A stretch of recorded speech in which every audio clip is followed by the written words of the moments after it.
Demain dès maintenant, une série réalisée en partenariat avec Accenture pour décrypter les transformations de la société et de l'entreprise à l'ère du digital. Pour découvrir l'innovation en action, rendez-vous sur accenture.fr. Demain dès maintenant, le podcast de l'innovation intelligente. Dans cet épisode de Demain dès maintenant, nous abordons la cybersécurité, une question de plus en plus cruciale au vu de la facture croissante pour les entreprises victimes d'attaques informatiques. Alors, Michel, faut-il renforcer les technologies pour mieux nous défendre ou bien miser sur la prise de conscience collective des impératifs de sécurité ? Sans doute les deux, bien entendu, Rachel. Ce qui est certain, c'est que la cybersécurité n'est plus le seul problème des experts et des directeurs des systèmes d'information, les DSI. En 2017, le coût moyen des cyberattaques atteint 11,7 millions de dollars pour chacune des 254 entreprises interrogées par l'Institut Ponemon dans 7 pays, dont la France. Un chiffre en hausse de près de 23% par rapport à 2016, c'est dire si les logiciels malveillants, les virus provenant d'Internet, les dénis de service ou les attaques internes et autres codes malicieux font des dégâts. Cela se traduit non seulement par une facture élevée, mais souvent aussi par une atteinte à l'image de l'entreprise qui n'a pas su se protéger. Et l'on apprend que chaque entreprise est la cible de pas moins de 130 violations de sécurité chaque année, un chiffre en hausse de près de 28% par rapport à 2016 et de 62% sur 5 ans. Cette vulnérabilité concerne-t-elle aussi la France ? Tout à fait, car la France se retrouve paradoxalement victime de son fort taux de connexion à Internet, qui atteint aujourd'hui les 87%. La réduction de la fracture numérique ouvre ainsi les portes à la cybercriminalité. En 2018, le rapport de la délégation interministérielle aux industries de sécurité et à la lutte contre les cybermenaces, la DMISC, montre que la gendarmerie a eu connaissance de pas moins de 63 500 faits délictueux en 2017, soit une augmentation de 32% par rapport à 2016. Les cybercriminels attaquent de plus en plus les entreprises, des cibles qu'ils jugent plus rentables que les particuliers. Ainsi, 80% des entreprises françaises ont enregistré au moins une cyberattaque en 2017. Quelles sont les principales attaques informatiques qui se développent aujourd'hui ? Toujours selon le rapport de la DMISC, une véritable économie souterraine est en train de se constituer. Les cybercriminels font de plus en plus appel aux crypto-monnaies, aux rançongiciels, au commerce de la drogue sur le darknet et à l'utilisation des outils de chiffrement et d'anonymisation sur Internet. Ainsi, les attaques informatiques ne représentent plus un risque conjoncturel. Elles sont désormais devenues systémiques et la France apparaît comme particulièrement touchée par le vol de données personnelles. Ainsi, l'usage frauduleux des cartes bancaires pour le commerce électronique sur Internet représente pas moins de 245 millions d'euros de pertes par an, preuve que les données numériques sont devenues un enjeu aussi bien pour les entreprises que pour les particuliers. Pour préciser cette menace informatique qui plane désormais en permanence sur nos têtes, nous sommes allés rencontrer Éric Boulet, qui est président du pôle sécurité d'Accenture. Le risque numérique vient de la vie numérique et de l'entreprise numérique. Si on regarde ce qui s'est passé depuis une dizaine d'années, tout le monde a bien compris dans sa vie quotidienne, notamment avec l'importance prise par le smartphone, mais également dans sa vie au bureau, tout le monde a bien compris qu'on rentrait dans le monde de la donnée. On appelle ça l'économie de la donnée. Juste pour donner un chiffre, l'économie de la donnée au niveau européen, source Commission européenne, c'était environ 300 milliards d'euros en 2016 et on s'attend à ce que ça soit 750 milliards en 2020. Donc ça veut dire que l'économie de la donnée explose et l'économie de la donnée, par définition, repose sur la donnée. Puisqu'elle repose sur la donnée, elle repose sur un bien qui est digital, qui est numérique. Et donc les business models créés par les entreprises vont faire en sorte que les entreprises vont gérer de plus en plus de données pour créer de la valeur à partir de ces données. Et puisqu'elles vont créer de la valeur à partir de ces données, c'est une source, un enjeu économique, un enjeu politique, un enjeu sociétal. Et face à ça, on va se retrouver avec des menaces. Alors les menaces, c'est toujours les mêmes. C'est des menaces liées au crime, à la mafia. C'est, il faut le dire aussi, des menaces liées à des États, puisqu'on sait très bien que certains États essayent d'influencer ou de...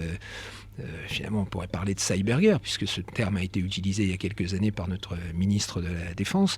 Donc on est rentré dans un monde où on peut parler de cyberguerre. Donc première menace, la mafia. Deuxième menace, finalement, les États, à travers de la cyberguerre. Et puis, troisième menace qui est plus traditionnelle, c'est la menace liée à la malveillance, liée je dirais, des utilisateurs qui pourraient essayer, ou des groupes de personnes qui pourraient essayer de déstabiliser une entreprise parce que cette entreprise est impliquée dans un business qu'elle n'approuve pas. Enfin, donc, on voit qu'il y a clairement trois types de menaces. Et cette menace, elle est évidemment de plus en plus importante parce que notre économie est très dépendante de la donnée. Comment évoluent ces menaces ? On a des rapports qui montrent des explosions un petit peu de coûts, par exemple, pour les entreprises. Comment vous évaluez cette évolution de la menace ? Alors, déjà factuellement, l'évolution est importante. Les dernières enquêtes montrent que cette évolution est supérieure à 25% par an. On parle aujourd'hui d'un coût par entreprise d'un peu plus d'11 millions de dollars. Cela étant, ce coût, évidemment, c'est une moyenne. Et si, évidemment, on parle d'attaques importantes comme on en a connu l'année dernière avec WannaCry et NotPetya, on peut bien imaginer que pour certaines entreprises, c'est beaucoup plus que 11 millions de dollars. On peut parler de plusieurs centaines de millions de dollars, tout comme on pouvait aussi parler de l'impact d'image. Et on se souvient, il y a quelques années, de l'impact qu'il y avait eu sur Sony, le piratage de nouveaux films. Donc, certes, il y a un coût. Ce coût, il est estimé à 11 millions de dollars par entreprise. Mais il y a aussi un coût bien plus important en termes d'image, en termes de fonctionnement, voire quelquefois de pérennité de l'entreprise, puisque Cambridge Analytica n'existe plus aujourd'hui. Et c'est lié à un problème de fuite de données. Donc on voit bien qu'il y a certes le coût, mais le risque d'image et le risque de réputation est peut-être encore plus important pour beaucoup d'entreprises. Est-ce qu'il y a, en matière de création de nouveaux services, par exemple, d'innovation, l'intégration dès la base, dès le début de la réflexion, de cette dimension de sécurité ? Alors ça, c'est sans doute le point le plus important. C'est-à-dire que la sécurité a gagné ses lettres de noblesse à partir du moment où elle est invitée à la table au bon moment, c'est-à-dire au début d'un projet, au début d'une nouvelle innovation, au début de... Alors je peux prendre deux exemples. Si vous concevez... si un constructeur automobile conçoit des services dits véhicules connectés, pour ouvrir votre voiture, vous n'ouvrez plus votre voiture avec votre clé, vous l'ouvrez avec votre smartphone. Donc si on envisage cela, ça veut dire que dès le premier jour où on commence à imaginer que l'on va faire ça, il faut que les personnes de la sécurité soient autour de la table au même titre que le concepteur du véhicule, ou le concepteur ou le marketing qui va imaginer les nouveaux services. Et là, moi j'aime beaucoup cet exemple parce que c'est un exemple qui fixe le rôle de la sécurité pour rendre possible la façon dont on vit. Et aujourd'hui, la façon dont vous vivez, peut-être que vous avez envie d'utiliser votre smartphone pour pouvoir déléguer l'ouverture de votre voiture à votre fils, par exemple. C'est sympa de faire ça. C'est sympa, sauf que effectivement, il y a un certain nombre de précautions à prendre dès le premier jour, et pas une fois que le service est parti et qu'on s'aperçoit « Ah, mais oui, tiens, en fait, on a oublié ». Non, c'est dès le premier jour. Idem, lorsque vous ouvrez une banque en ligne, vous avez développé du code, vous ouvrez votre banque en ligne. La moindre des choses, c'est dès le premier jour de vous assurer que le code, pour juste prendre l'exemple du code, que le code que vous avez développé pour ouvrir cette banque en ligne n'est pas ou est très difficilement, voire pas hackable. Donc on fait ce qu'on appelle des tests de pénétration, mais on fait même plus que ça. On peut aller chercher des hackers, ce qu'on appelle des hackers éthiques, pour dire tiens, on va lancer cette banque, tiens, viens nous dire, toi qui connais bien la façon dont les hackers ou dont les criminels, parce que ça, on en est là, vont essayer d'attaquer cette banque, vient nous dire si effectivement on est bien, on a un bon niveau de défense. Donc ça se fait dès le départ, ça se fait pas à la fin.